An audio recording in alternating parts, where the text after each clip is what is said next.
Hi guys, it's Liesel. I'm back here on my front porch because I love how it's decorated and I decided, you know what? As long as it's not too freezing to stand on my front porch, I'm gonna have my intros be out here. So, I'm coming at you guys with a baking video like I promised. Today we're gonna be making just a classic white vanilla cake, yellow cake, whatever you wanna call it. It's super yummy, super moist, and perfect for any birthday, wedding, any occasion that you would need a cake for. And if you guys would like to learn how to make it, just keep watching. Alright guys, so let's get started. Baking cakes is so fun. It's one of my favorite things to do. Here's all the ingredients laid out. I know it looks like a lot, but it's not that complicated, and you're going to be baking like a pro in no time. Alright, so we're going to get started with our flour mixture. This is me making cake flour. You don't need to go out to the store and buy cake flour for any vanilla cake recipe you're making. All it is 2 tablespoons to every cup of flour that you put in. So for the amount of flour we were putting in, it was a little over half a cup of cornstarch. So we put that into our flour mixture, mixed it all up, and there you have cake flour. And you don't have to go out and buy an expensive box of cake flour that's only going to give you a few cups, and then you have to go buy more. So then what I do is, since we added measurement to the flour, I then measure out exactly how much cake flour I need and set the rest aside for the next time I bake, and I put it back into the bowl. Now we're going to be adding our baking powder and our salt, and then we whisk this all together and get this nice and evenly incorporated. Now we're going to get our mixing bowl, and we're going to mix our sugar and our butter together. This butter has been softened. You can either leave it out on your counter for an hour or so, or you can stick it in the microwave for 10-15 second intervals. Make sure it's not going to melt. And then you're going to mix it all together. Having it softened helps to just cream the mixture together even more. I mixed it, and then I scraped the bowl down. Now I am separating my eggs. I like to separate my eggs with a knife so that it gives it a nice clean crack in the shell. Otherwise you can, break the shell in all different kind of spaces, and then it just is a hot mess.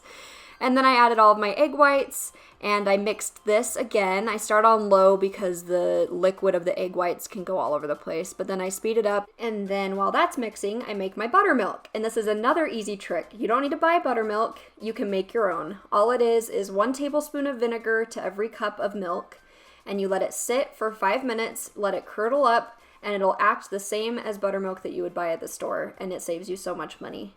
And then I went back and I scraped down my bowl, got it ready to add in the next section of ingredients, which was the sour cream, which was liquefied because I accidentally froze it.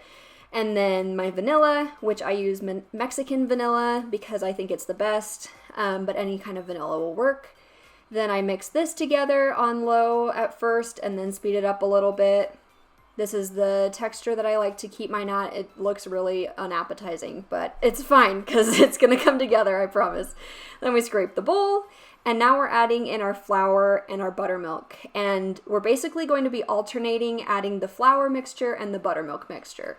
So you're going to start off by adding 1/3 of your flour mixture, then half of your buttermilk, then another 1/3 of your flour mixture, and you're mixing in between each of these. And then you'll add the rest of your buttermilk, and then you'll add the last of your flour mixture. This just allows for everything to be evenly mixed so there's no clumps, and everything gets mixed evenly and everything. It might seem like overkill, but I promise it makes all the difference in how your cake will rise and all of that stuff. So then I scrape it down, and I mix it for another 30 seconds or so just to make sure everything gets nice and evenly incorporated.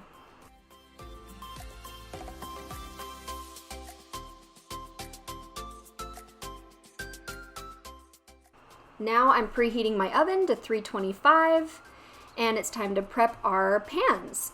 So I prep my pans this way. Everyone that bakes does it differently. I like to line my pans with parchment paper and spray them with canola oil or any sort of oil. works. I trace my pans out on parchment paper, cut them out, and then I do a layer of spray, and then I put the parchment paper in, and then I do another layer of spray just on top of the parchment paper. This just allows so that once your cakes are done, they just come right out of the pans and you don't have to fight them. I like to spray over my sink so that any overspray will go into the sink and not all over my kitchen. And so I did this with all 3 different pans.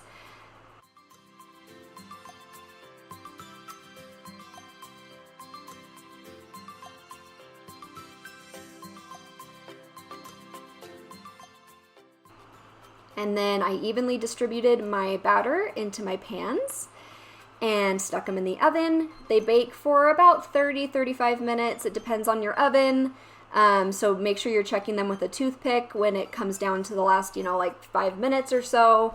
They should have just like maybe 1 or 2 moist crumbs on them. And this is what they came out looking like. I love this recipe. This cake is super moist and fluffy.